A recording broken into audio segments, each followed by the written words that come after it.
Good evening. From the Field House at Washington University in St. Louis, I'm Charles Gibson of ABC News and Good Morning America.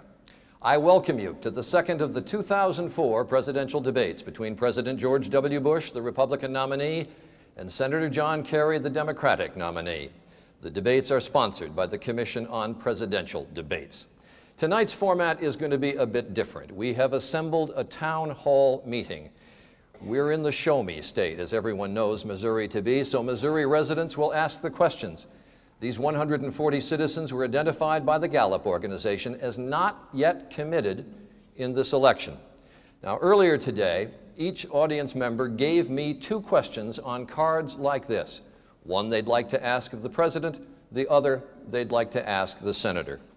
I have selected the questions to be asked and the order. No one has seen the final list of questions but me, certainly not the candidates. No audience member knows if he or she will be called upon. Audience microphones will be turned off after a question is asked. Audience members will address their question to a specific candidate. He'll have 2 minutes to answer. The other candidate will have 1.5 minutes for rebuttal, and I have the option of extending discussion for 1 minute to be divided equally between the two men. All subjects are open for discussion. And you probably know the light system by now. Green light at 30 seconds, yellow at 15, red at 5, and flashing red means you're done. Those are the candidates' rules. I will hold the candidates to the time limits forcefully, but politely, I hope. And now please join me in welcoming with great respect President Bush and Senator Kerry.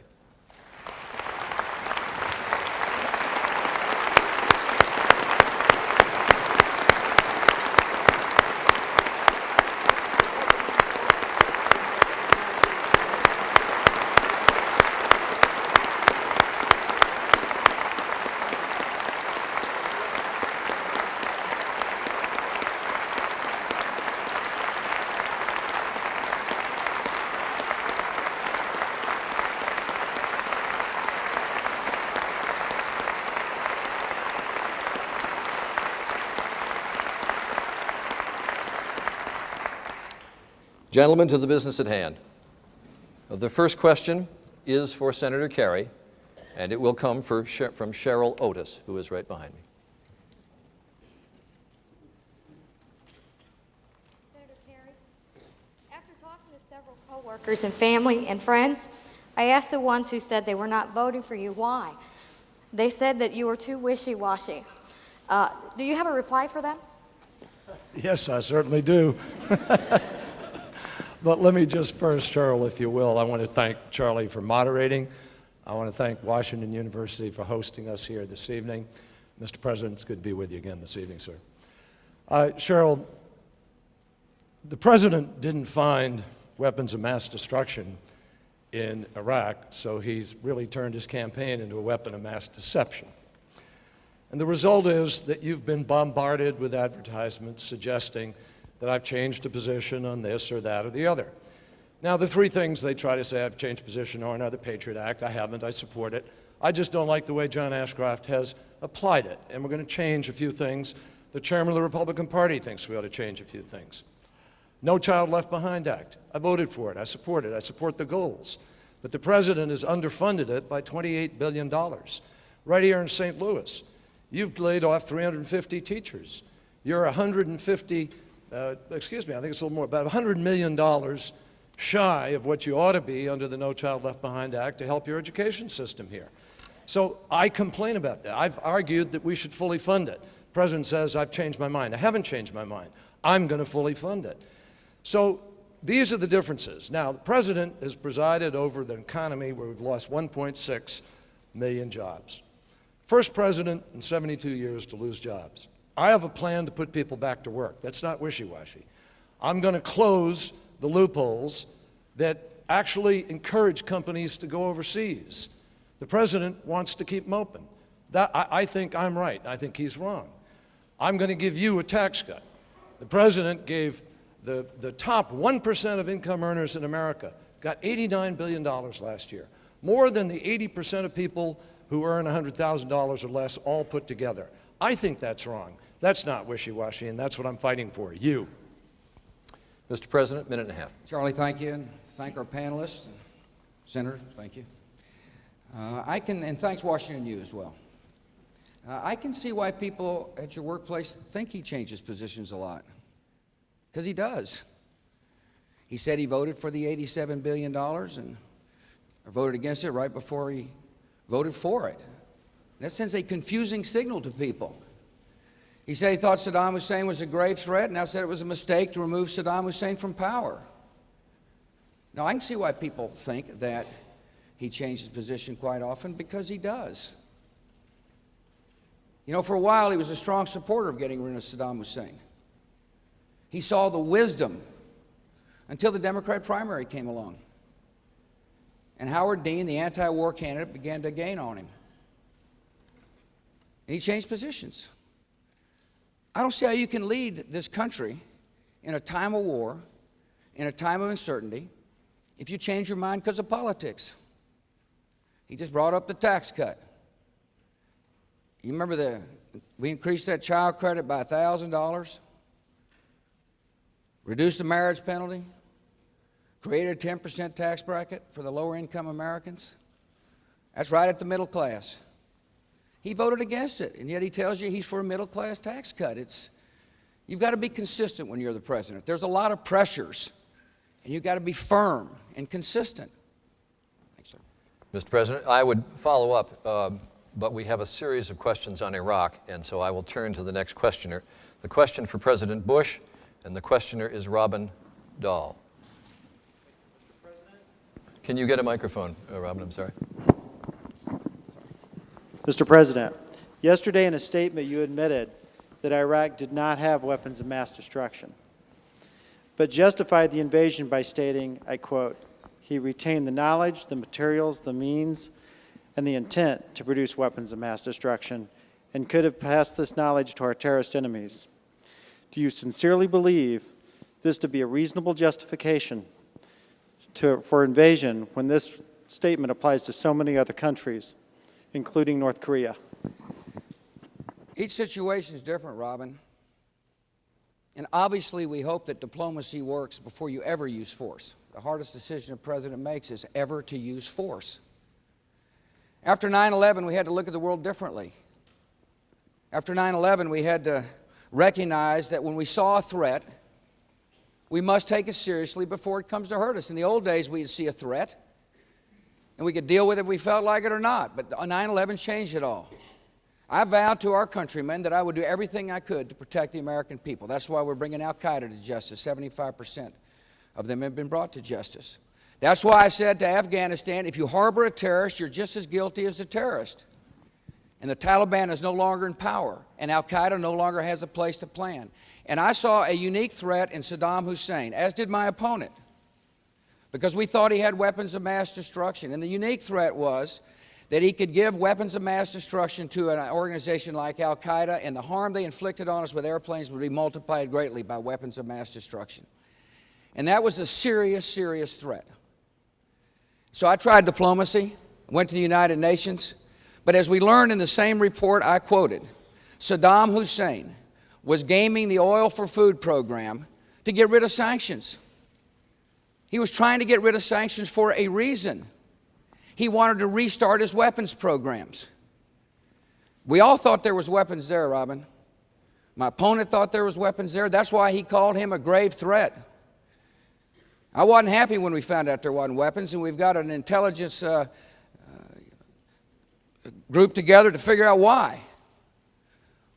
But Saddam Hussein was a unique threat, and the world is better off without him in power.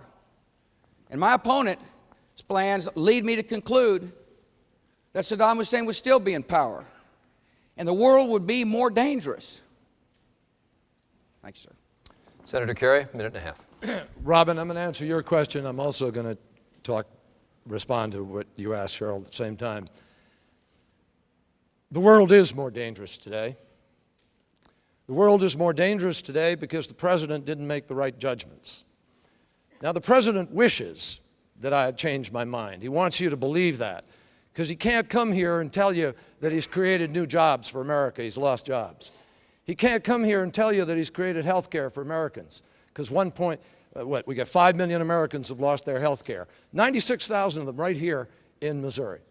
He can't come here and tell you that he's left No Child Behind because he didn't fund No Child Left Behind. So what does he do? He's trying to attack me. He wants you to believe that I can't be president. And he's trying to make you believe it because he wants you to think I changed my mind. Well, let me tell you straight up, I've never changed my mind about Iraq. I do believe Saddam Hussein was a threat. I always believed he was a threat. Believed it in 1998 when Clinton was president. I wanted to give Clinton the power to use force if necessary. But I would have used that force wisely. I would have used that authority wisely, not rushed to war without a plan to win the peace. I would have brought our allies to our side. I would have fought to make certain our troops had everybody possible to help them win the mission. This president rushed to war, pushed our allies aside, and Iran now is more dangerous, and so is North Korea with nuclear weapons. He took his eye off the ball, off of Osama bin Laden. Mr. President, I do want to follow up on this one because there were several questions from the audience along this line. Go ahead. Go ahead. Well, I was going to have you do the rebuttal on it, but you go ahead. You're up. You remember the last debate? My opponent said that America must pass a global test before we use force to protect ourselves. That's the kind of mindset that says sanctions were working. That's the kind of mindset that said, let's keep it at the United Nations and hope things go well. Saddam Hussein was a threat because he could have given weapons of mass destruction to terrorist enemies. Sanctions were not working. The United Nations was not effective at removing Saddam Hussein. Senator? The goal of the sanctions was not to remove Saddam Hussein, it was to remove the weapons of mass destruction. And Mr. President, just yesterday, the Dulfer report told you and the whole world they worked. He didn't have weapons of mass destruction, Mr. President. That was the objective. And if we'd used smart diplomacy, we could have saved $200 billion and an invasion of Iraq, and right now Osama bin Laden might be in jail or dead. That's the war against terror. We're going to have another question now on the subject of Iraq, and I'm going to turn to Anthony Baldy with a question for Senator Kerry. Mr. Baldy? Senator Kerry, the U.S. is preparing a new Iraq government and will proceed to withdraw U.S. troops. Would you proceed with the same plans as President Bush? Anthony, I would not. I have laid out a different plan because the president's plan is not working. You see that every night on television. There's chaos in Iraq. King Abdullah of Jordan said just yesterday or the day before, you can't hold elections in Iraq with the chaos that's going on today.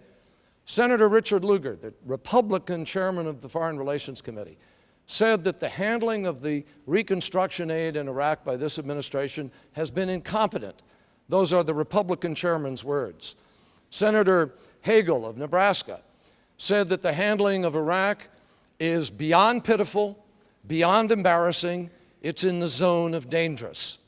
Those are the words of two Republicans, respected, both on the Foreign Relations Committee. Now, I have to tell you, I would do something different. I would reach out to our allies in a way that this president hasn't. He pushed them away time and again, pushed them away at the UN, pushed them away individually. 2 weeks ago, there was a meeting of the North Atlantic Council, which is the political arm of NATO. They discussed the possibility of a small training unit or having a total takeover of the training in Iraq. Did our administration push for the total training of Iraq? No. Were they silent? Yes. Was there an effort to bring all the allies together around that? No, because they've always wanted this to be an American effort.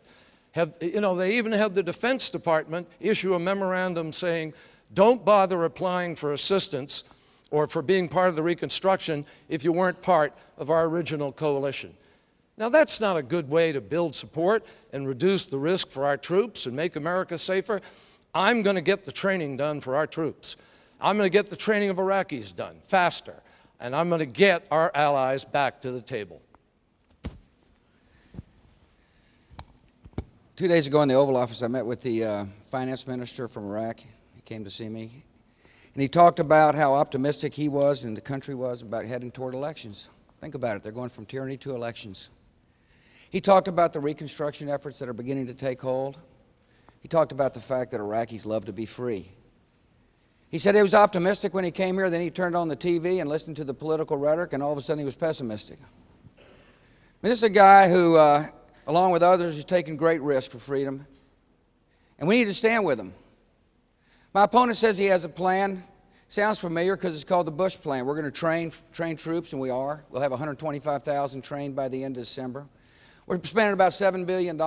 He talks about a grand idea. Let's have a summit. We're going to solve the problem in Iraq by holding a summit. And what is he going to say to those people that show up to the summit? Join me in the wrong war at the wrong time at the wrong place.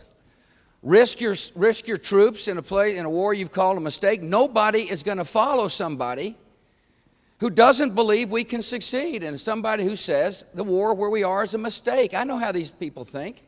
I meet with them all the time. I talk to Tony Blair all the time. I talk to Silvio Berlusconi. They're not going to follow an American president who says, follow me into a mistake. Our plan is working. We're going to make elections, and Iraq is going to be free, and America will be better off for it. Do you want to follow up, Senator? Yes, sir, please. Ladies and gentlemen, the right war was Osama bin Laden and Afghanistan.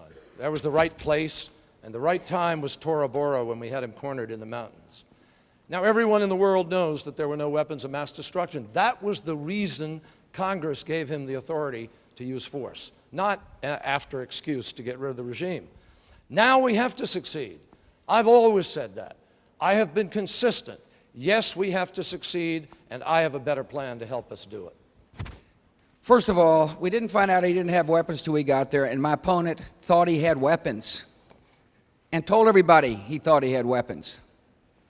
And secondly, it's a fundamental misunderstanding to say that the war on terror is only Osama bin Laden. The war on terror is to make sure that these terrorist organizations do not end up with weapons of mass destruction. That's what the war on terror is about. Of course we're going to find Osama bin Laden. We've already got 75% of his people, and we're on the hunt for him. But this is a global conflict that requires firm resolve. The next question is for President Bush, and it comes from Nikki Washington. Thank you. Mr. President, my mother and sister traveled abroad this summer, and when they got back, they talked to us about how shocked they were at the intensity of aggravation that other countries had with how we handled the Iraq situation. Diplomacy is obviously something that we have to really work on. What is your plan to repair relations with other countries given the current situation? No, I appreciate that. Listen, we've got a great country. I love our values. And I recognize I've made some decisions that have caused people to not understand the great values of our country. I remember when Ronald Reagan was the president. He stood on principle. Some might have called that stubborn. He stood on principle standing up to the Soviet Union. And we won that conflict, yet at the same time, we were very unpopular in Europe because of the decisions he made. I recognize that taking Saddam Hussein out was unpopular. But I made the decision because I thought it was in the right interest of our security. You know, I made some decisions on Israel. That's unpopular. I wouldn't deal with Arafat because I felt like he had let the former president down, and I don't think he's the kind of person that can lead toward a Palestinian state. And people in Europe didn't like that decision. And that was unpopular, but it was the right thing to do. I believe Palestinians ought to have a state, but I know they need leadership that's committed to democracy and freedom, leadership that would be willing to reject terrorism. I made a decision not to join the International Criminal Court in The Hague, which is where our troops can be brought in front of a judge, an unaccounted judge. I don't think we ought to join that. That was unpopular. And so what I'm telling you is that sometimes in this world you make unpopular decisions because you think they're right. We'll continue to reach out. Listen, there's 30 nations involved in Iraq, some 40 nations involved in Afghanistan. People love America. Sometimes they don't like the decisions made by America. But I don't think you want a president who tries to become popular and does the wrong thing. You don't want to join the International Criminal Court just because it's popular in certain capitals in Europe. Senator Kerry, minute and a half. Nikki, that's a question that's been raised by a lot of people around the country. Let me address it, but also talk about the weapons the President just talked about. Because every part of the President's answer just now promises you more of the same over the next 4 years. The President stood right here in this hall 4 years ago, and he was asked a question by somebody just like you, under what circumstances would you send people to war? And his answer was, with a viable exit strategy and only with enough forces to get the job done. He didn't do that. He broke that promise. We didn't have enough forces. General Shinseki, the Army Chief of Staff, told him he was going to need several 100,000, and guess what? They retired General Shinseki for telling him that. This President hasn't listened. I went to meet with the members of the Security Council in the week before we voted. I went to New York. I talked to all of them to find out how serious they were about really holding Saddam Hussein accountable. I came away convinced that if we worked at it, if we were ready to work at letting Hans Blix do his job and thoroughly go through the inspections, that if push came to shove, they'd be there with us. But the President just arbitrarily brought the hammer down and said, nope, sorry, time for diplomacy is over, we're going. He rushed to war without a plan to win the peace. Ladies and gentlemen, he gave you a speech and told you he'd plan carefully, take every precaution, take our allies with us. He didn't. He broke his word. I remember sitting in the White House looking at those generals saying, do you have what you need in this war? Do you have what it takes? I remember going down in the basement of the White House the day we committed our troops as last resort, looking at Tommy Franks and the generals on the ground, asking them, do we have the right plan with the right troop level? And they looked me in the eye and said, yes, sir, Mr. President. Of course I listen to our generals. That's what a president does. A president sets the strategy and relies upon good military people to execute that strategy.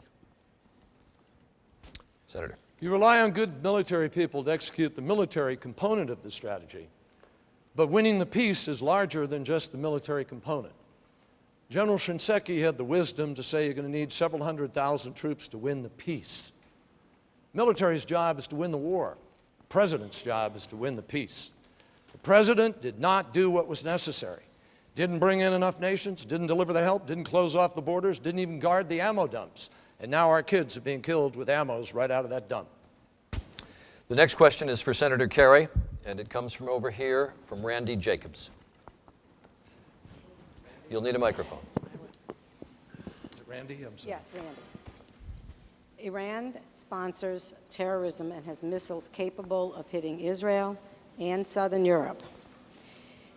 Iran will have nuclear weapons in 2 to 3 years' time. In the event that UN sanctions don't stop this threat, what will you do as president? I don't think you can just rely on UN sanctions, Randy, but you're absolutely correct. It is a threat. It's a huge threat. And what's interesting is it's a threat that has grown while the President has been preoccupied with Iraq, where there wasn't a threat.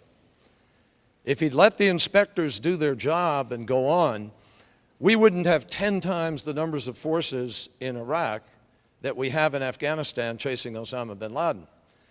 Meanwhile, while Iran is moving towards nuclear weapons, some 37 tons of what they call yellow cake, the stuff they use to make enriched uranium, while they're doing that, North Korea has moved from 1 bomb maybe, to 4 to 7 bombs. For 2 years, the President didn't even engage with North Korea, did nothing at all, while it was growing more dangerous, despite the warnings of people like former Secretary of Defense William Perry, who negotiated getting television cameras and inspectors into that reactor. We were safer before President Bush came to office. Now they have the bombs and we're less safe. So what do? We've got to join with the British and the French, with the Germans who've been involved in their initiative. We've got to lead the world now to crack down on proliferation as a whole. But the President's been slow to do that even in Russia. At his pace, it's going to take 13 years to reduce and get a hold of all the loose nuclear material in the former Soviet Union. I've proposed a plan that can capture it and contain it and clean it within 4 years. And the President is moving to the creation of our own bunker-busting nuclear weapon. It's very hard to get other countries to give up their weapons when you're busy developing a new one. I'm going to lead the world in the greatest counter-proliferation effort, and if we have to get tough with Iran, believe me, we will get tough. Mr. President, minute and a half. That answer almost made me want to scowl. He keeps talking about let the inspectors do their job. It's naive and dangerous to say that. That's what the Dulfer report showed. He was deceiving the inspectors. Secondly, of course we've been involved with Iran. I fully understand the threat. And that's why we're doing what he suggested we do. Get the Brits, the Germans, and the French to go make it very clear to the Iranians that if they expect to be a party to the world, to give up their nuclear ambitions. We've been doing that. Now, let me talk about North Korea. It is naive and dangerous to take a policy that he suggested the other day, which is to have bilateral relations with North Korea. Remember, he's the person who's accusing me of not acting multilaterally. He now wants to take the 6-party talks we have, China, North Korea, South Korea, Russia, Japan, and the United States, and undermine them by having bilateral talks. That's what President Clinton did. He had bilateral talks with the North Korean, and guess what happened? He didn't honor the agreement. He was enriching uranium. That is a bad policy. Of course we're paying attention to these. It's a great question about Iran. That's why in my speech to the Congress I said there's an axis of evil, Iraq, Iran, and North Korea, and we're paying attention to it. And we're making progress. We're going to move on, Mr. President, with a question for you, and it comes from Daniel Farley. Mr. Farley? Mr. President, since we continue to police the world, how do you intend to maintain our military presence without reinstituting a draft? Yeah, great question. Thanks. I hear there's rumors on the internets that we're going to have a draft. We're not going to have a draft, period. The all-volunteer Army works. It works particularly when we pay our troops well.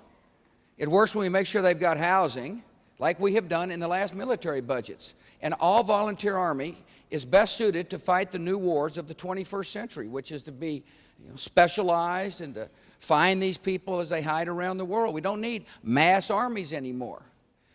One of the things we've done is we've taken we begun to transform our military.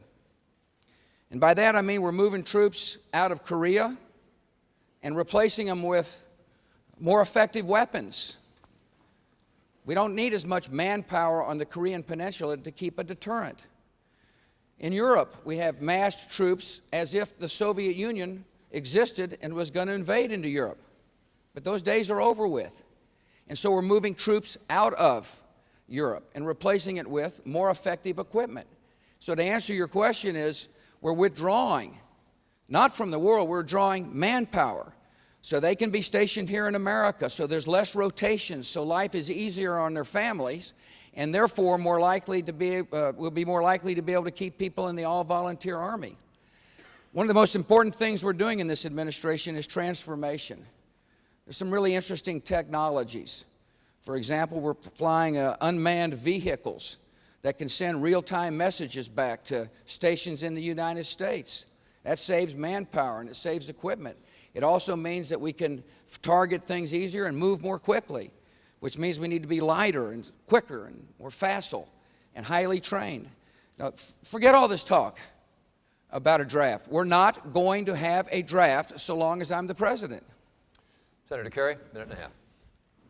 Daniel, I don't support a draft, but let me tell you where the president's policies have put us.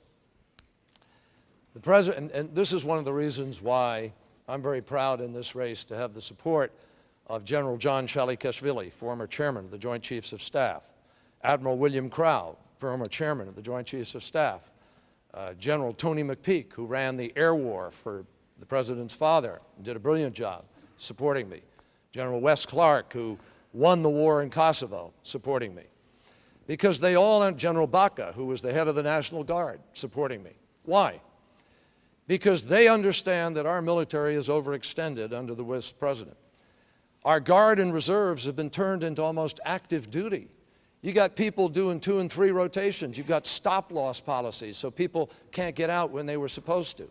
You've got a backdoor draft right now.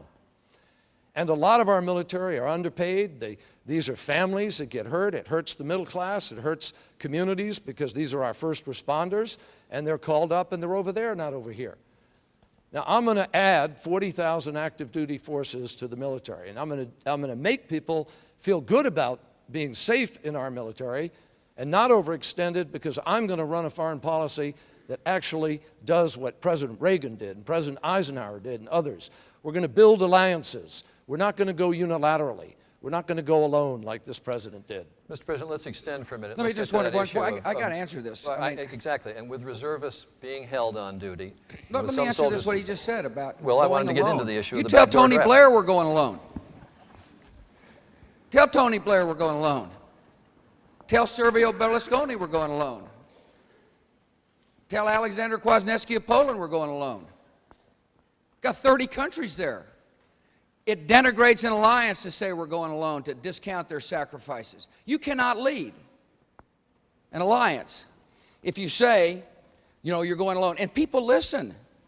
They're sacrificing with us. Senator? Mr. President, countries are leaving the coalition, not joining. 8 countries have left it.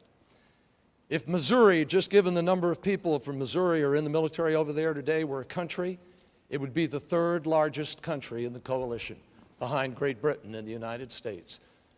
That's not a grand coalition. 90% of the casualties are American. 90% of the costs are coming out of your pockets. I could do a better job. My plan does a better job, and that's why I'll be a better commander-in-chief. The next question, Senator Kerry, is for you, and it comes from Ann Bronsing, who I believe is over in this area. Senator Kerry, we have been fortunate that there have been no further terrorist attacks on American soil since 9/11. Why do you think this is? And if elected, what will you do to assure our safety?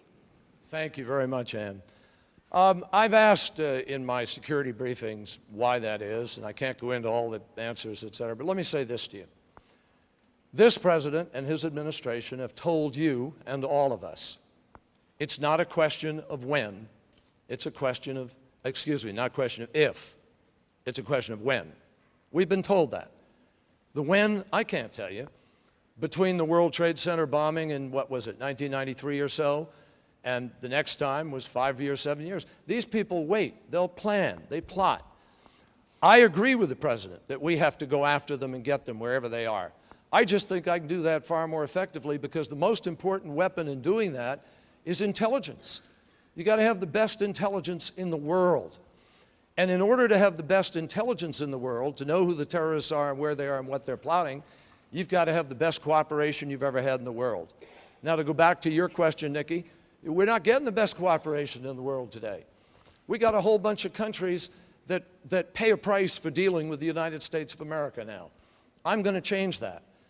And I'm going to put in place a better homeland security effort. Look at it. 95% of our containers coming into this country are not inspected today.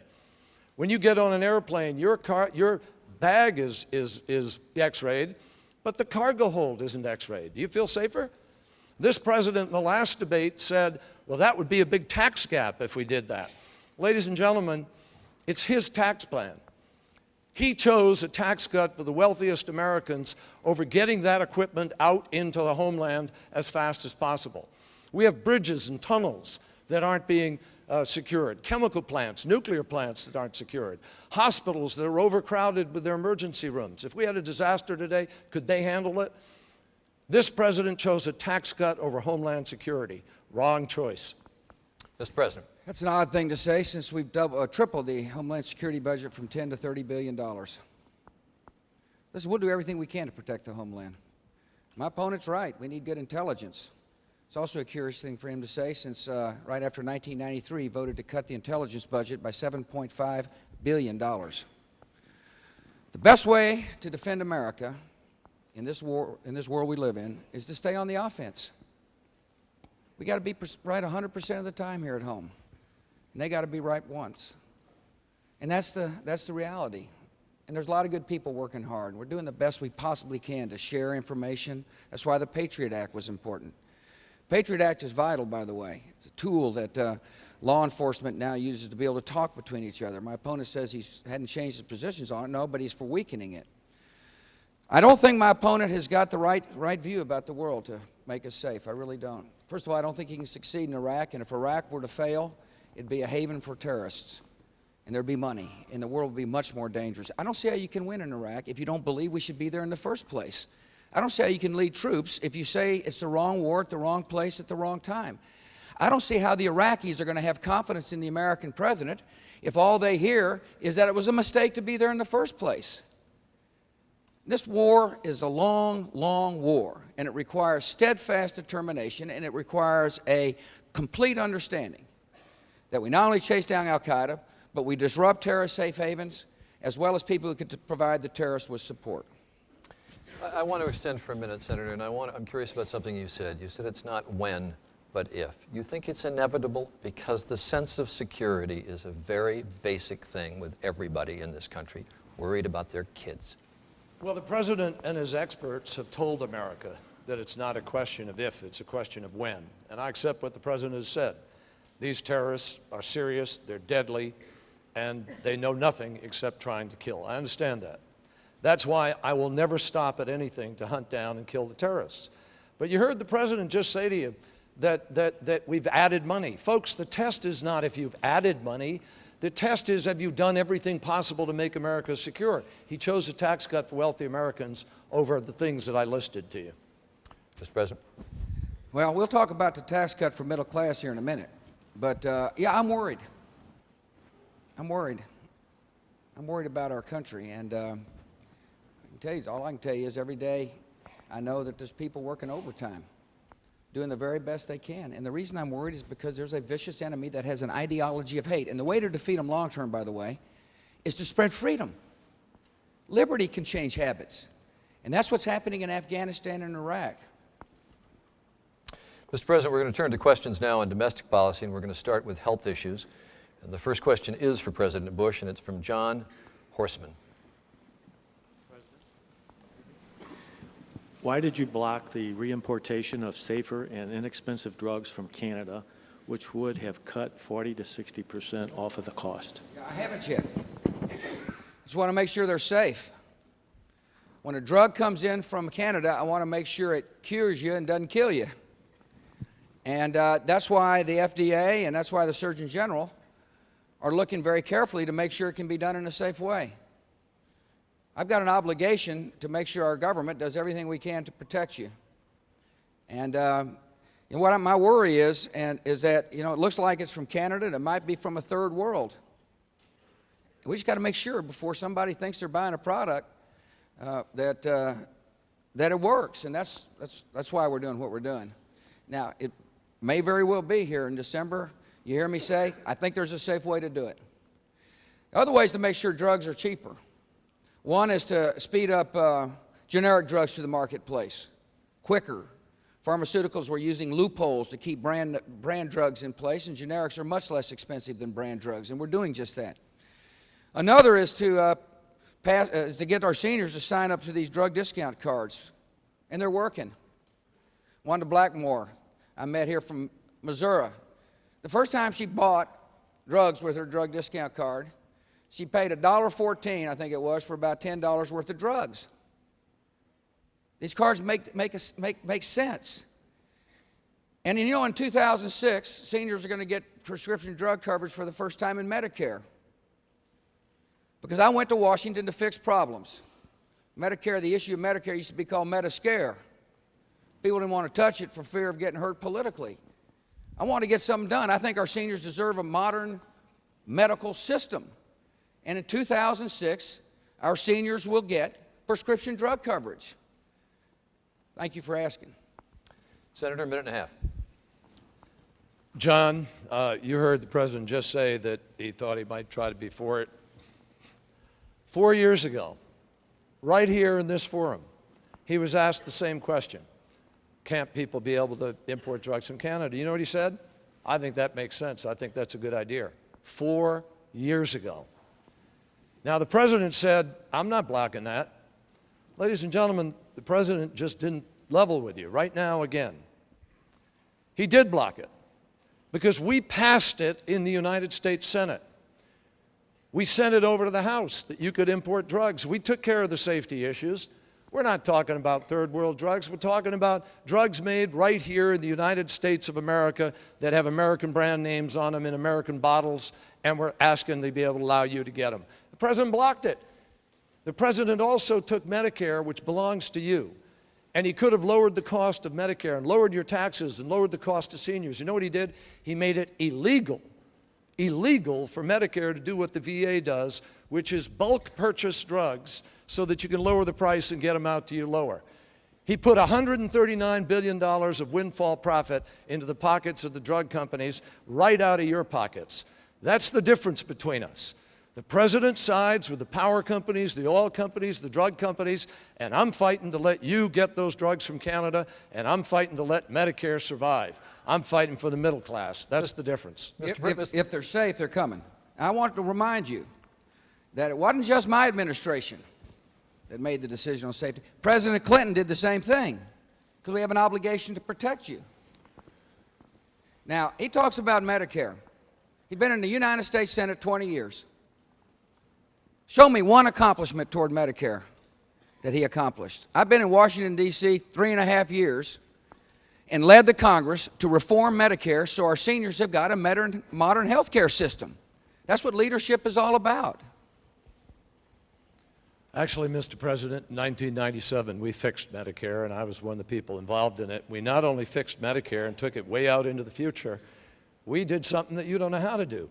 We balanced the budget, and we paid down the debt of our nation for 2 years in a row, and we created 23 million new jobs at the same time. And it's the president's fiscal policies that have driven up the biggest deficits in American history. He's added more debt to the debt of the United States in 4 years than all the way from George Washington to Ronald Reagan put together. Go figure. Next question is for Senator Kerry, and this comes from Norma Jean Laurent. Senator Kerry, you have stated your concern for the rising cost of health care. Yet you chose a vice presidential candidate who has made millions of dollars successfully suing medical professionals. How do you reconcile this with the voters? Very easily. John Edwards is the author of the Patient's Bill of Rights. He wanted to give people rights. John Edwards and I support tort reform. We both believe that as lawyers, I'm a lawyer too, and I believe that we will be able to get a fix that has eluded everybody else because we know how to do it. It's in my health care proposal. Go to johnkerry.com. You can pull it off the internet, and you'll find a tort reform plan. Now, ladies and gentlemen, important to understand, the president and his friends try to make a big deal out of it. Is it a problem? Yes, it's a problem. Do we need to fix it, particularly for OGBYNs and for brain surgeons and others? Yes. But it's less than 1% of the total cost of health care. Your premiums are going up. You've gone up in Missouri about $3,500. You've gone up 64%. You've seen copays go up, deductibles go up. Everything's gone up. 5 million people have lost their health insurance under this president. He's done nothing about it. I have a plan. I have a plan to lower the cost of health care for you. I have a plan to cover all children. I have a plan to let you buy into the same health care senators and congressmen give themselves. I have a plan that's going to allow people 55 to 64 to buy into Medicare early. And I have a plan that will take the catastrophic cases out of the system, off your backs, pay for it out of a federal fund, which lowers the premiums for everybody in America, makes American business more competitive, and makes health care more affordable. Now, all of that can happen, but I have to ask you to do one thing. Join me in rolling back the president's unaffordable tax cut for people earning more than $200,000 a year. That's all. 98% of America, I'm giving you a tax cut and I'm giving you health care. Mr. President, minute and a half. Let me see where to start here. First, the National Journal named Senator Kennedy the most liberal senator of all. And that's saying something, that bunch. You might say that took a lot of hard work. The reason I bring that up is because he's proposed $2.2 trillion in new spending, and he says he's going to tax the rich to close the tax gap. He can't. He's going to tax everybody here to fund his programs. That's just reality. And what are his health programs? First, he says he's for medical liability reform. particularly for OBGYNs? There was a bill on the floor of the United States Senate that he could have showed up and voted for if he's so much for it. Secondly, he says that medical liability costs only cause 1% increase. That shows a lack of understanding. Doctors practice defensive medicine because of all the frivolous lawsuits that cost our government $28 billion a year. And finally, he says he's going to have a novel health care plan. You know what it is? The federal government's going to run it. It is the largest increase in federal government health care ever. And it fits with his philosophy. That's why I told you about the award he won from the National Journal. That's what liberals do. They create government-sponsored health care. Maybe you think that makes sense. I don't. Government-sponsored health care would lead to rationing. It would ruin the quality of health care in America. Senator Kerry, we got several questions along this line, and I'm just curious if you'd go further on what you talked about with tort reform. Would you be favoring capping awards on pain and suffering? Would you limit attorneys' fees? Yes. To follow up on this for a minute. Yeah, 30 I think seconds. we should look at the punitive, and we should have some limitations. But look, what's really important, Charlie, is the president's just trying to scare everybody here with throwing labels around. I mean, compassionate conservative, what does that mean? Cutting 500,000 kids from after-school programs, cutting 365,000 kids from health care, running up the biggest deficits in American history? Mr. President, you're batting 0 for 2. I mean, seriously. Labels don't mean anything. What means something is, do you have a plan? And I want to talk about my plan some more. I hope we can. We'll get to that in just a minute. 30 You're right. seconds. What does matter is the plan. He said he is for, you're now for capping punitive damages? That's odd. You should have shown up on the floor in the Senate and voted for it then. Medical liability issues are a problem, a significant problem. He's been in the United States Senate for 20 years, and he hadn't addressed it. We passed it out of the House of Representatives. Guess where it's stuck? It's stuck in the Senate because the trial lawyers won't act on it. And he put a trial lawyer on the ticket. The next question is for President Bush, and it comes from Matthew O'Brien. Mr. President, you have enjoyed a Republican majority in the House and Senate for most of your presidency. In that time, you've not vetoed a single spending bill.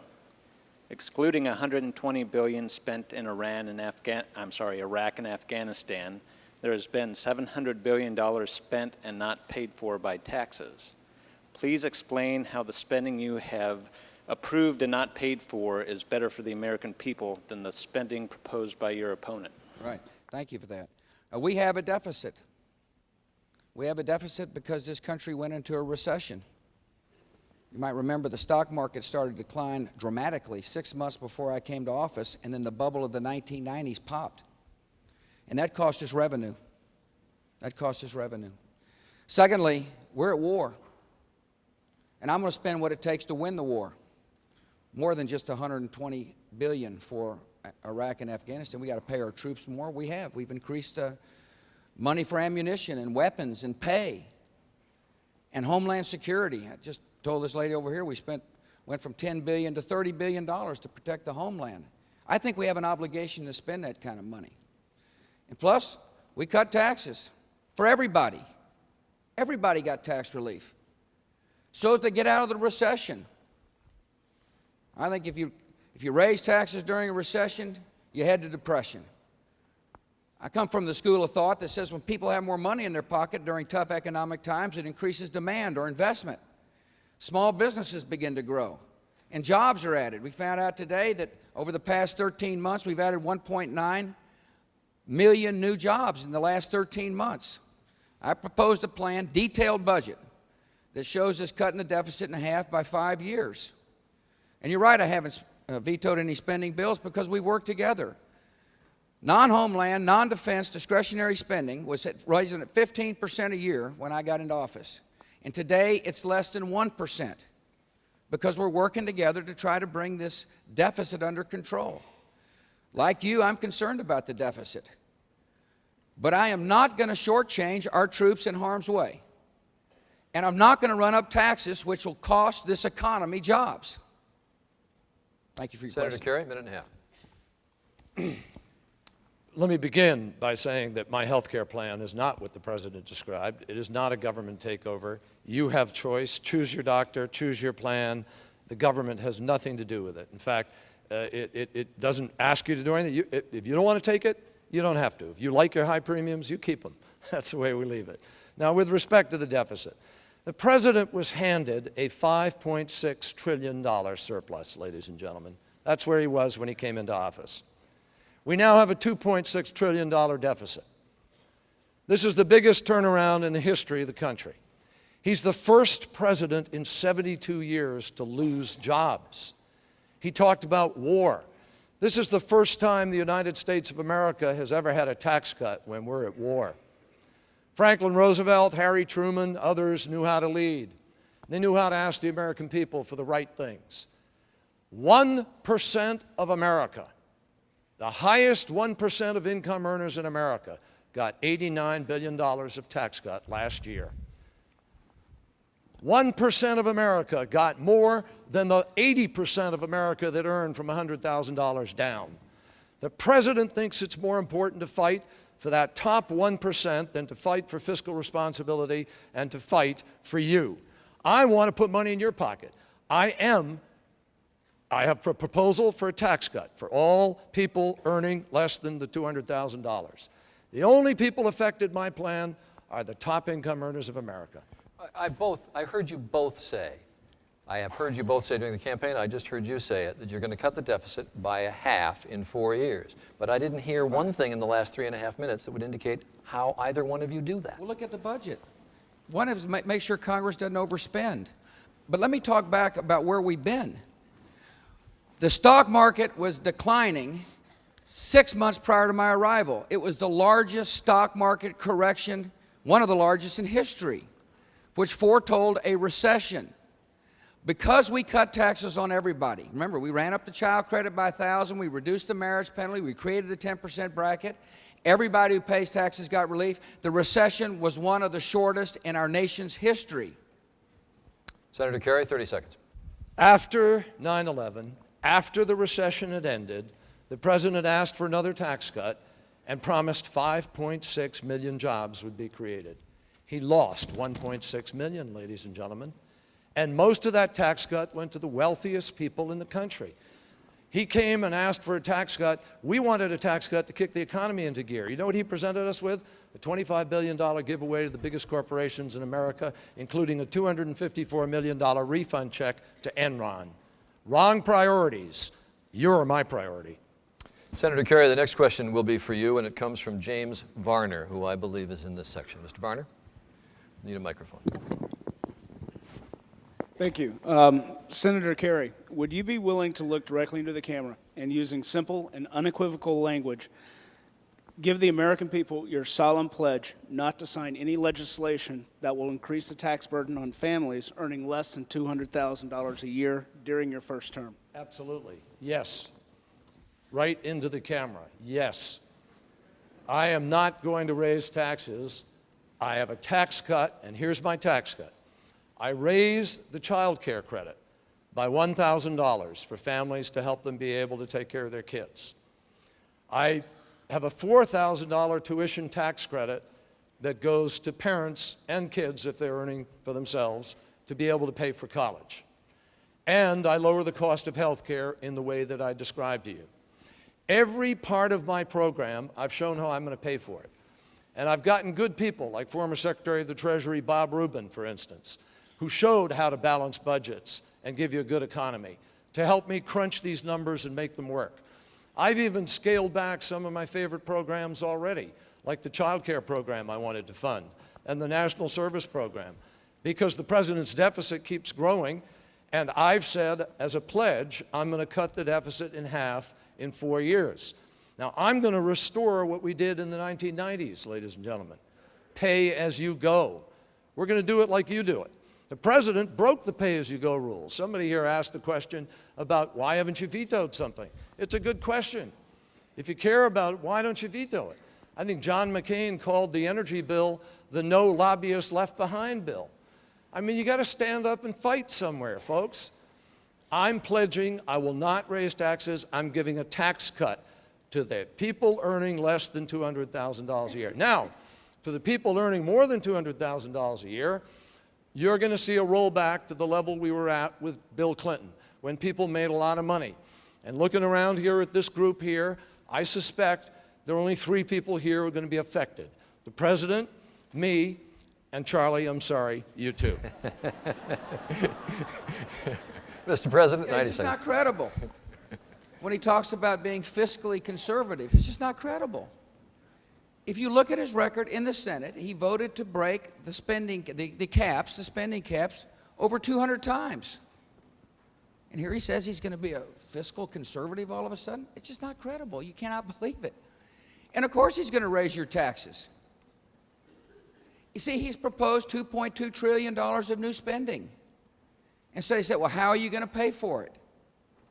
He said, well, he's going to raise the taxes on the rich. That's what he said, the top 2 brackets. That raises, he says $800 billion, we say $600 billion.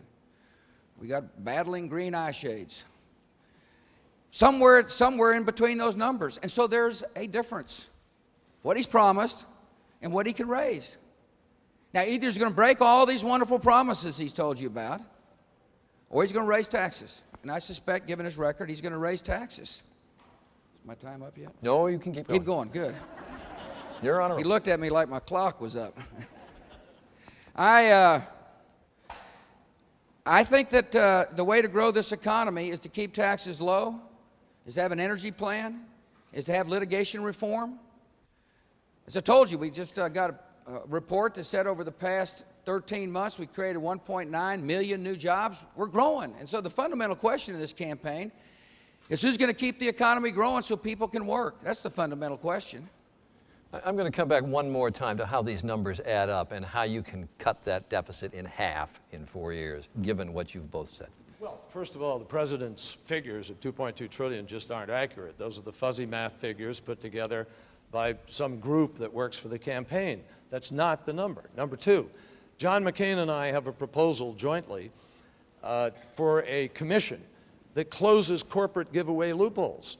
We got $40 billion going to Bermuda. We got all kinds of giveaways. We ought to be shutting those down. And third, credible.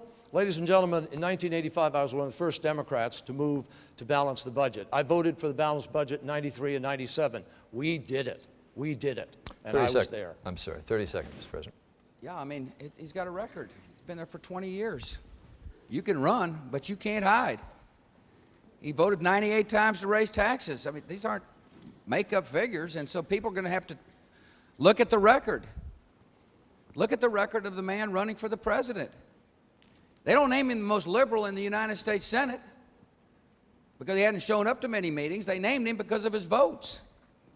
And it's reality. It's just not credible to say he's going to keep taxes down and balance budgets. Mr. President, the next question is for you, and it comes from James Hubb over here. Mr. President, how would you rate yourself as an environmentalist? What specifically has your administration done to improve the condition of our nation's air and water supply? Off-road diesel engines, we have reached an agreement to reduce pollution from off-road diesel engines by 90%. I've got a plan to increase the wetlands by 3 million. We've got an aggressive brownfield program to refurbish inner-city sore spots to useful pieces of property. I propose to the United States Congress a Clear Skies initiative to reduce sulfur dioxide, nitrogen oxide, and mercury by 70%. Was fought for a very strong title in the Farm Bill for the Conservation Reserve Program to set aside millions of acres of land to help improve wildlife and the habitat. We proposed and passed a Healthy Forest Bill, which was essential to working with, particularly in western states, to make sure that our forests were protected. What happens in those forests, because of lousy federal policy, is they grow to be, they're not harvested, they're not taken care of, and as a result, they're like tinder boxes. And over the last summers, I've flown over there, and so this is a reasonable policy to protect old stands of trees and at the same time make sure our forests aren't vulnerable to the forest fires that have destroyed acres after acres in the West. We got a good common sense policy. Now, I'm going to tell you what I really think is going to happen over time is technology is going to change the way we live for the good for the environment. That's why I proposed a hydrogen automobile, hydrogen-generated automobile. We're spending $1 billion to come up with the technologies to do that. That's why I'm a big proponent of clean coal technology, to make sure we can use coal, but in a clean way. I guess you'd say I'm a good steward of the land. The quality of the air is cleaner since I've been the president. Fewer water complaints since I've been the president. More land being restored since I've been the president. Thank you for your question. Senator Kerry, a minute and a half. Boy, to listen to that, the president, I don't think, is living in a world of reality with respect to the environment. Now, if you're a Red Sox fan, that's okay, but if you're a president, it's not. Let me just say to you, number one, don't throw the labels around. Labels don't mean anything. I supported welfare reform. I led the fight to put 100,000 cops on the streets of America. I've been for faith-based initiatives helping to intervene in the lives of young children for years. I was broke with my party in 1985, one of the first 3 Democrats to fight for a balanced budget when it was heresy. Labels don't fit, ladies and gentlemen. Now, when it comes to the issue of the environment, this is one of the worst administrations in modern history. The Clear Skies bill that he just talked about, it's one of those Orwellian names you pull out of the sky, slap it onto something like No Child Left Behind, but you leave millions of children behind. Here they're leaving the skies and the environment behind. If they just left the Clean Air Act all alone the way it is today, no change, the air would be cleaner than it is if you pass the Cleaner Skies Act. We're going backwards. In fact, his environmental enforcement chief air quality person at the EPA resigned in protest over what they're doing to what are called the new source performance standards for air quality. They're going backwards on the definition for wetlands. They're going backwards on the water quality. They pulled out of the global warming, declared it dead, didn't even accept the science. I'm going to be a president who believes in science. Mr. President? Well, the fact is that the Kyoto Treaty was flawed. I was in Kyoto, and I was part of it. I know what happened. But this president didn't try to fix it. He just declared it dead, ladies and gentlemen. And we walked away from the work of 160 nations over 10 years. You wonder, Nikki, why it is that people don't like us in some parts of the world. You just say, hey, we don't agree with you. Goodbye. The president's done nothing to try to fix it. I will. Senator Kerry, the next question is for you. It involves jobs, which is a topic of the news today. And for the question, we're going to turn to Jane Barrow. Senator Kerry, how can the U.S. be competitive in manufacturing, given the wage necessary and comfortably accepted for American workers to maintain the standard of living that they expect? Jane, there are a lot of ways to be competitive, and unfortunately, again, I regret this administration has not seized them and embraced them. Let me give you an example. There's a tax loophole right now. If you're a company in St. Louis working, trying to make jobs here, there's actually an incentive for you to go away. You get more money. You can keep more of your taxes by going abroad. I'm going to shut that loophole, and I'm going to give the tax benefit to the companies that stay here in America to help make them more competitive. Secondly, we're going to create a manufacturing jobs credit and a new jobs credit for people to be able to help hire and be more competitive here in America. Third, what's really hurting American business more than anything else is the cost of health care. Now, you didn't hear any plan from the president because he doesn't have a plan to lower the cost of health care. 5 million Americans have lost their health care. 620,000 Missourians have no health care at all. 96,000 Missourians have lost their health care under President Bush. I have a plan to cover those folks.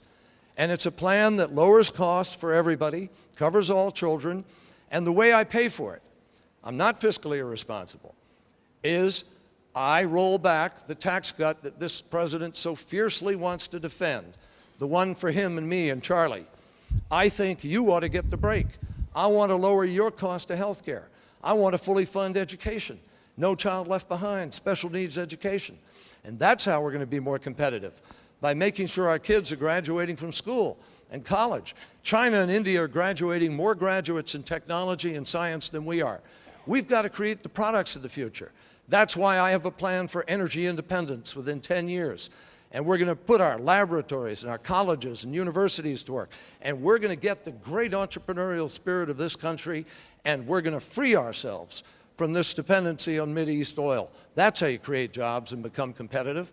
Mr. President, minute and a half. Let me start with how to control the cost of health care, medical liability reform, for starters, which he's opposed. Secondly, allow small businesses to pool together so they can share risk and buy insurance at the same discounts big businesses get to do. Thirdly, spread what's called health savings accounts. It's good for small businesses, good for owners. You own your own account. You can save tax-free. You get a catastrophic plan to help you own it. This is different from saying, okay, let me incent you to go on the government. He's talking about his plan to keep jobs here. You know, he calls it an outsourcing, to stop outsourcing. Robert Rubin looked at his plan and said it won't work. The best way to keep jobs here in America is, one, have an energy plan. I proposed one to the Congress 2 years ago, encourages conservation, encourages technology to explore for environmentally friendly ways for coal and use coal and gas. It encourages the use of renewables like ethanol and biodiesel. It's stuck in the Senate. He and his running mate didn't show up to vote when they could have got it going in the Senate. Less regulations if we want jobs here. Legal reform if we want jobs here. And we've got to keep taxes low. Now, he says he's only going to tax the rich. You realize 900,000 small businesses will be taxed under his plan because most small businesses are subchapter S corps or limited partnerships, and they pay tax at the individual income tax level. And so when you're running up the taxes like that, you're taxing job creators, and that's not how you keep jobs here. Senator, I want to extend for a minute. You talk about tax credits to stop outsourcing, but when you have IBM documents that I saw recently where you can hire a programmer for $12 in China, $56 an hour here, tax credits won't cut it in that area. You can't stop all outsourcing, Charlie. I've never promised that. I'm not going to, because that would be pandering. You can't. But what you can do is create a fair playing field, and that's what I'm talking about. But let me just address what the President just said. Ladies and gentlemen, that's just not true what he said. The Wall Street Journal said 96% of small businesses are not affected at all by my plan. And you know why he gets that count? The President got $84 from a timber company that he owns, and he's counted as a small business. Dick Cheney's counted as a small business. That's how they do things. That's just not right. I own a timber company? That's news to me.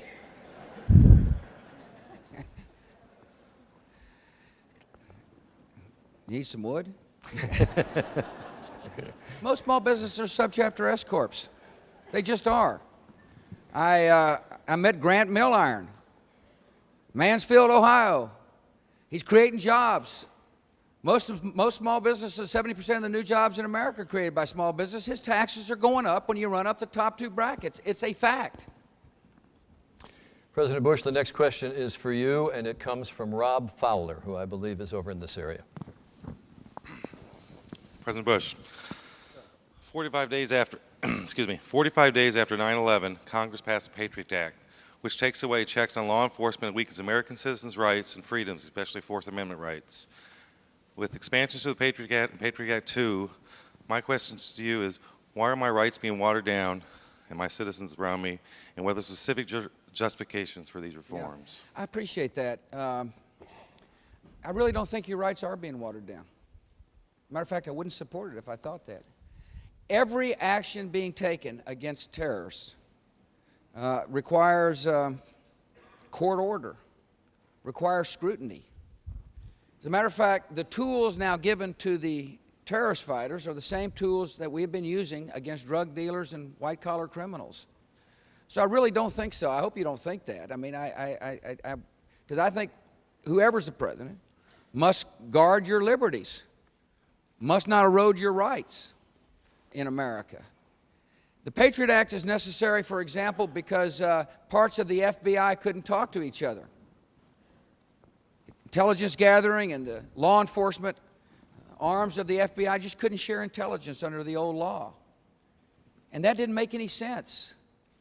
Our law enforcement must have every tool necessary to find and disrupt terrorists at home and abroad before they hurt us again. That's the task of the 21st century. And so I don't think the Patriot Act abridges your rights at all. And And I know it's necessary. I can remember being upstate New York talking to FBI agents that helped bust the Lackawanna cell up there. And they told me they could not have performed their duty, the duty we all expect of them, if they did not have the ability to communicate with each other under the Patriot Act. Senator Kerry, minute and a half. Former Governor Roscoe, as chairman of the Republican Party, said he thought that the Patriot Act has to be changed and fixed. Congressman Jim Sensenbrenner, he's the chairman of the House Judiciary Committee, has said over his dead body before it gets renewed without being thoroughly rechecked. Whole bunch of folks in America are concerned about the way the Patriot Act has been applied. In fact, the Inspector General of the Justice Department found that John Ashcroft had twice applied it in ways that were inappropriate. People's rights have been abused. I met a man who spent 8 months in prison, wasn't even allowed to call his lawyer, wasn't allowed to get out. Finally, Senator Dick Durbin of Illinois intervened and was able to get him out. This is in our country, folks, the United States of America. They've got sneak and peek searches that are allowed. They've got people allowed to go into churches now and political meetings without any showing of potential criminal activity or otherwise. Now, I voted for the Patriot Act. 99 United States senators voted for it. And the president's been very busy running around the country using what I just described to you as a reason to say, I'm wishy-washy, that I'm a flip-flopper. Now, that's not a flip-flop. I believe in the Patriot Act. We need the things in it that coordinate the FBI and the CIA. We need to be stronger on terrorism. But you know what we also need to do as Americans is never let the terrorists change the Constitution of the United States in a way that disadvantages our rights. Senator Kerry, the next question is for you, and it comes from Elizabeth Long.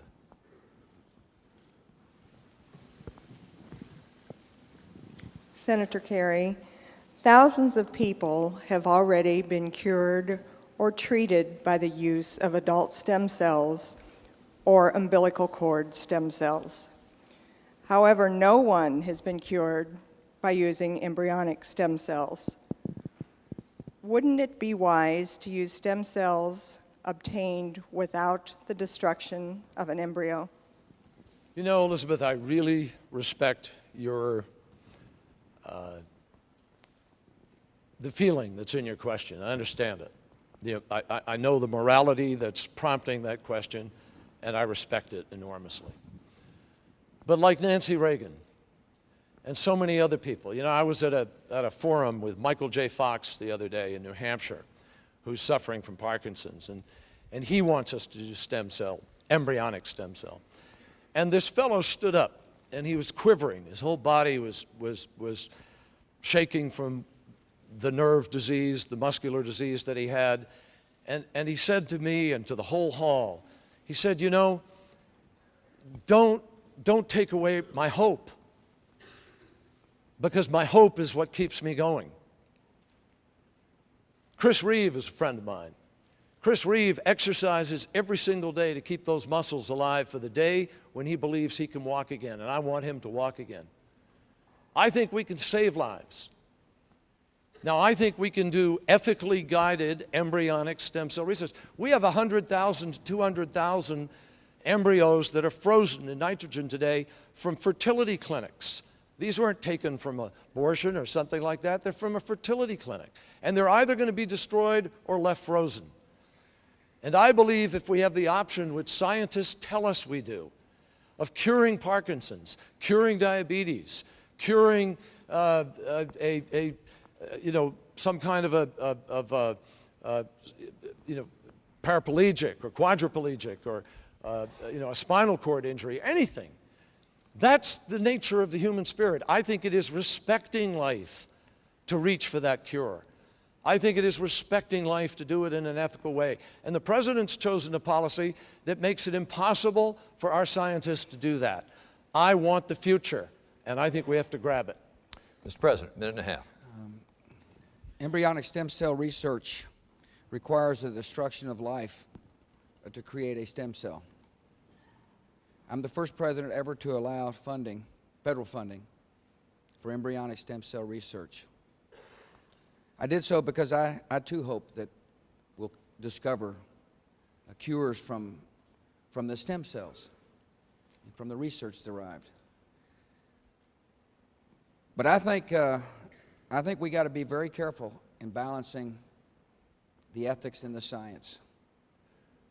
And so I made the decision we wouldn't spend any more money beyond the 70 lines, 22 of which are now in action. Because science is important, but so's ethics. So's balancing life. To destroy life, to save life is one of the real ethical dilemmas that we face. There's going to be hundreds of experiments off the 22 lines that now exist that are active, and hopefully we find a cure. But as well, we need to continue to pursue adult stem cell research. I helped double the NIH budget to $28 billion a year to find cures. And the approach I took is one that I think is a balanced and necessary approach to balance science and the concerns for life. Senator, 30 seconds, let's extend. Well, you talk about walking a waffle line. He says he's allowed it, which means he's going to allow the destruction of life up to a certain amount, and then he isn't going to allow it. Now, I don't know how you draw that line, but let me tell you point blank, the lines of stem cells that he's made available, every scientist in the country will tell you, not adequate, because they're contaminated by mouse cells, and because there aren't 60 or 70, there are only about 11 to 20 now, and there aren't enough to be able to do the research because they're contaminated. We've got to open up the possibilities of this research, and when I am president, I'm going to do it, Senator, because we have to. Yeah. Mr. President. Let me make sure you understand my decision. Those stem cell lines already existed. The embryo had already been destroyed prior to my decision. I had to make the decision, do we destroy more life? Do we continue to destroy life? I made the decision to balance science and ethics.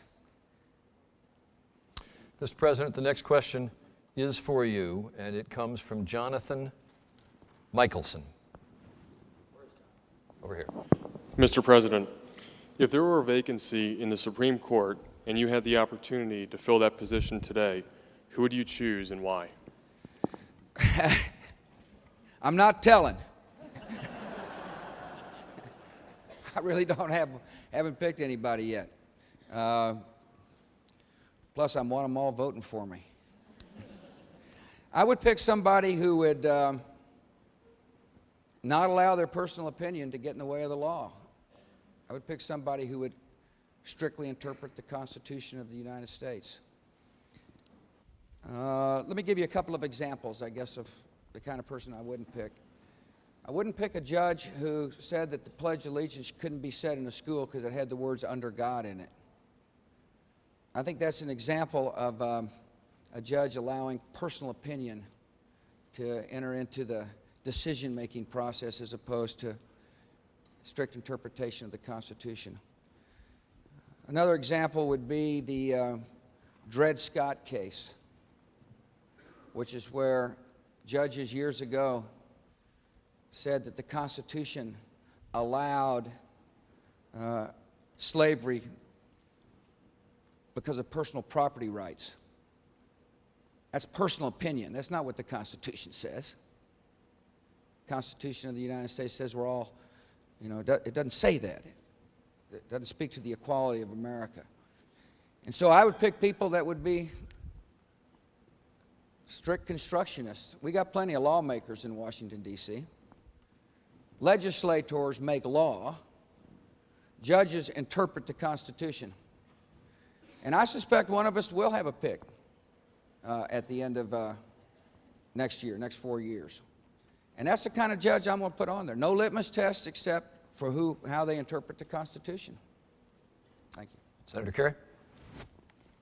Minute and a half. Thank you, Charlie. A few years ago, when he came to office, the president said, these are his words, "What we need are some good conservative judges on the courts." And he said also that his two favorite justices are Justice Scalia and Justice Thomas. So you get a pretty good sense of where he's heading if he were to appoint somebody. Now, here's what I believe. I don't believe we need a good conservative judge, and I don't believe we need a good liberal judge. I don't believe we need a good judge of that kind of definition on either side. I subscribe to the Justice Potter Stewart standard. He was a justice on the Supreme Court of the United States. And he said the mark of a good judge, good justice, is that when you're reading their decision, their opinion, you can't tell if it's written by a man or a woman, a liberal or a conservative, a Muslim, a Jew, or a Christian. You just know you're reading a good judicial decision. What I want to find, if I'm privileged to have the opportunity to do it, and the Supreme Court of the United States is at stake in this race, ladies and gentlemen, the future of things that matter to you in terms of civil rights, what kind of Justice Department you'll have, whether we'll enforce the law, will we have equal opportunity, will women's rights be protected, will we have equal pay for women, which is going backwards, will a woman's right to choose be protected? These are constitutional rights, and I want to make sure we have judges who interpret the Constitution of the United States according to the law. Going to go to the final two questions now, and the first one will be for Senator Kerry, and this comes from Sarah Degenhart.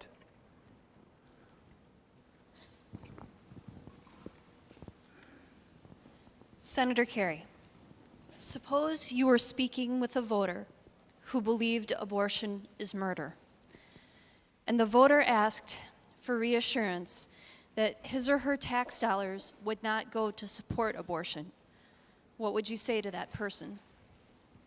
I would say to that person exactly what I will say to you right now. First of all, I cannot tell you how deeply I respect the belief about life and when it begins. I'm a Catholic, raised a Catholic. I was an altar boy. Religion has been a huge part of my life, helped lead me through a war, leads me today. But I can't take what is an article of faith for me and legislate it for someone who doesn't share that article of faith, whether they be agnostic, atheist, Jew, Protestant, whatever. I can't do that. But I can counsel people. I can talk reasonably about life and about responsibility. I can talk to people, as my wife Teresa does, about making other choices and about abstinence and about all these other things that we ought to do as a responsible society. But as a president, I have to represent all the people in the nation, and I have to make that judgment. Now, I believe that that you can take that position and not be pro-abortion, but you have to afford people their constitutional rights. And that means being smart about allowing people to be fully educated, to know what their options are in life, and making certain that you don't deny a poor person the right to be able to have whatever the Constitution affords them if they can't afford it otherwise. That's why I think it's important. That's why I think it's important for the United States, for instance, not to have this rigid ideological restriction on helping families around the world to be able to make a smart decision about family planning. You'll help prevent AIDS. You'll help prevent unwanted children, unwanted pregnancies. You'll actually do a better job, I think, of passing on the moral responsibility that is expressed in your question, and I truly respect it. Mr. President, minute and a half. Trying to decipher that. My answer is we're not going to spend federal taxpayers' money on abortion. This is an issue that divides America, but certainly reasonable people can agree on how to reduce abortions in America. I signed the ban on partial birth abortion. It's a brutal practice. It's one way to help reduce abortions. My opponent voted against the ban. I think there ought to be parental notification laws. He's against them. I signed a bill called the Unborn Victims of Violence Act. In other words, if you're a mom and you're pregnant, you get killed, the murderer gets tried for 2 cases, not just one. My opponent was against that. These are reasonable ways to help promote a culture of life in America. I think it is a worthy goal in America to have every child protected by law and welcomed in life. I also think we ought to continue to have good adoption law as an alternative to abortion. And we need to promote maternity group homes, which my administration has done. Culture of life is really important for a country to have if it's going to be a hospitable society. Thank you. Senator, you want to follow up? 30 seconds. Well, again, the president just said categorically, my opponent's against this, my opponent's against that. You know, it's just not that simple. No, I'm not. I'm against the partial birth abortion, but you've got to have an exception for the life of the mother and the health of the mother under the strictest test of bodily injury to the mother. Secondly, with respect to parental notification, I'm not going to require a 16 or 17-year-old kid who's been raped by her father and who's pregnant to have to notify her father. So you got to have a judicial intervention. And because they didn't have a judicial intervention where she could go somewhere and get help, I voted against it. It's never quite as simple as the president wants you to believe. And 30 seconds, Mr. President. Well, it's pretty simple when they say, are you for a ban on partial birth abortion? Yes or no? And he was given a chance to vote. And he voted no. And that's just the way it is. That's a vote. It came right up. It's clear for everybody to see. And as I said, you can run, but you can't hide. It's the reality. And the final question of the evening will be addressed to President Bush, and it will come from Linda Grable.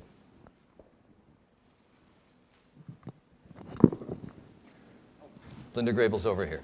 Put a head fake on us. I got faked out myself. President Bush, during the last 4 years, you have made thousands of decisions that have affected millions of lives. Please give 3 instances in which you came to realize you had made a wrong decision and what you did to correct it.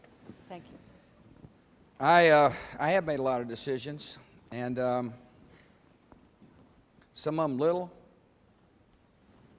like appointments to boards you've never heard of, and some of them big. And in a war, there's a lot of tactical decisions that historians will look back and say, he shouldn't have done that. Shouldn't have made that decision. And I'll take responsibility for it. I'm human. But on the big questions about whether or not we should have gone into Afghanistan, the big question about whether we should have removed somebody in Iraq, I'll stand by those decisions because I think they're right. It's really when they ask about the mistakes, that's what they're talking about. They're trying to say, did you make a mistake going into Iraq? And the answer is absolutely not. It was the right decision. The Dulfer report confirmed that decision today. Because what Saddam Hussein was doing was trying to get rid of sanctions so he could reconstitute a weapons program, and the biggest threat facing America is terrorists with weapons of mass destruction. We knew he hated us. We knew he had been invaded other countries. We knew he tortured his own people. On the tax cut, it's a big decision. I did the right decision. Our recession was one of the shallowest in modern history. Now, you asked what mistakes. I made some mistakes in appointing people, but I'm not going to name them.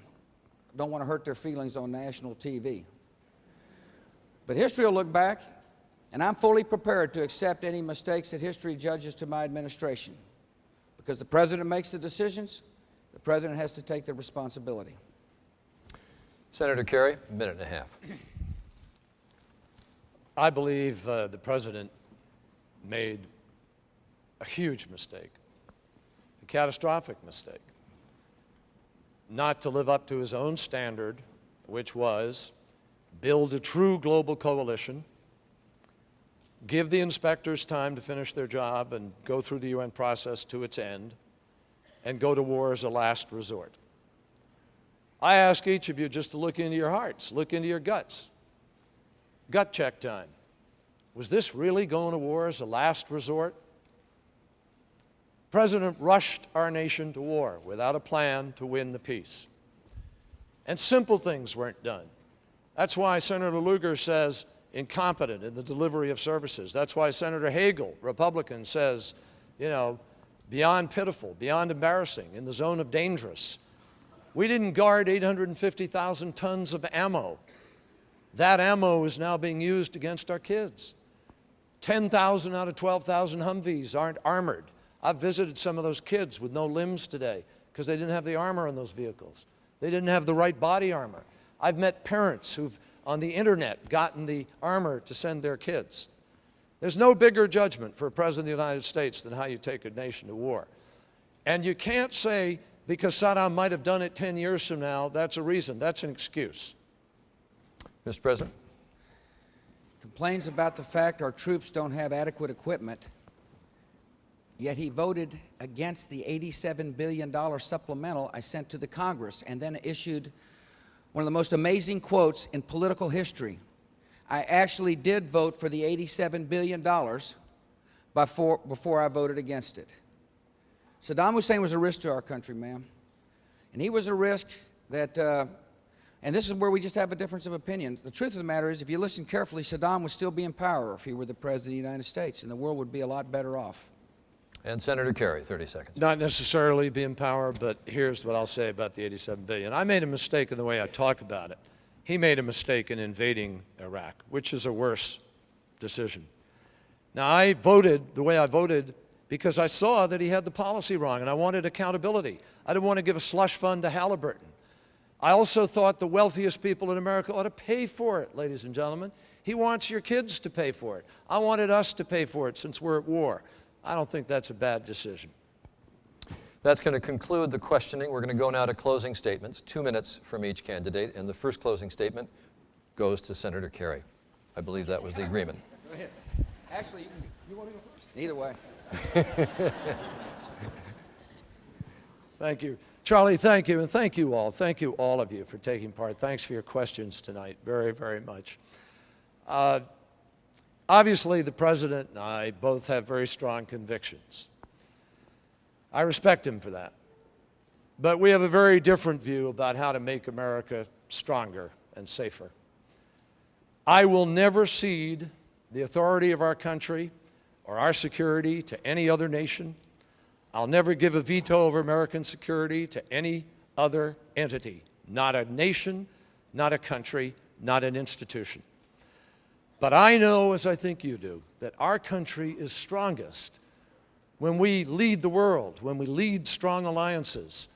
And that's the way Eisenhower and Reagan and Kennedy and others did it. We are not doing that today. We need to.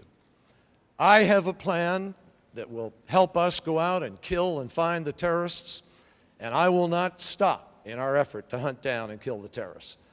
But I also have a better plan how we're going to deal with Iraq, training the Iraqi forces more rapidly, getting our allies back to the table with a fresh start, with new credibility, with a president whose judgment the rest of the world trusts. In addition to that, I believe we have a crisis here at home, a crisis of the middle class that is increasingly squeezed. Healthcare costs going up. I have a plan to provide health care to all Americans.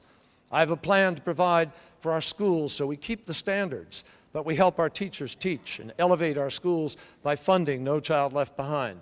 I have a plan to protect the environment so that we leave this place in better shape to our children than we were handed it by our parents. That's the test. I believe America's best days are ahead of us.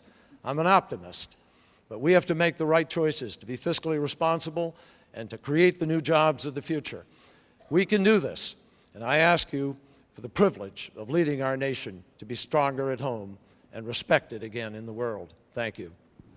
Senator, and a closing statement from President Bush. Charlie, thanks. Thank you all very much. It's been enjoyable. The great contest for the presidency is about the future. Who can lead? Who can get things done? We've been through a lot together as a country. Been through a recession, corporate scandals, war. And yet think about where we are. Had 1.9 million new jobs over the past 13 months. The farm income in America is high. Small businesses are flourishing. Home ownership rate is at an all-time high in America. We're on the move. Tonight I had a chance to discuss with you what to do to keep this economy going. Keep the taxes low. Don't increase the scope of the federal government. Keep regulations down. Legal reform. A health care policy that does not empower the federal government but empowers individuals. And an energy plan that'll help us become less dependent on foreign sources of energy. And abroad, we're at war, and it requires a president who is steadfast and strong and determined. I vowed to the American people after that fateful day of September the 11th that we would not rest nor tire until we're safe.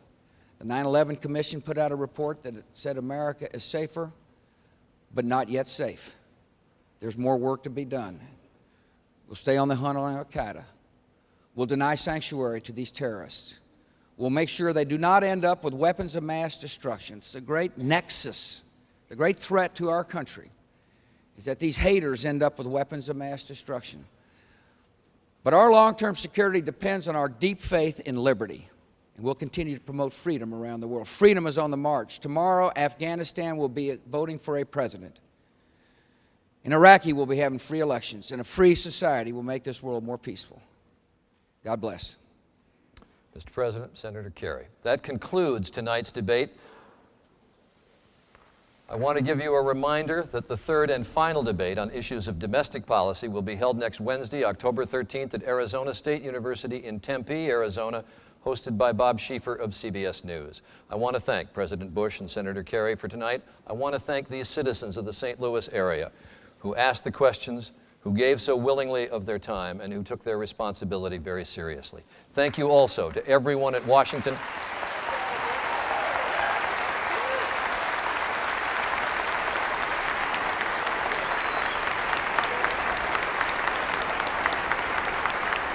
I want to thank everyone at Washington University in St. Louis for being such gracious hosts.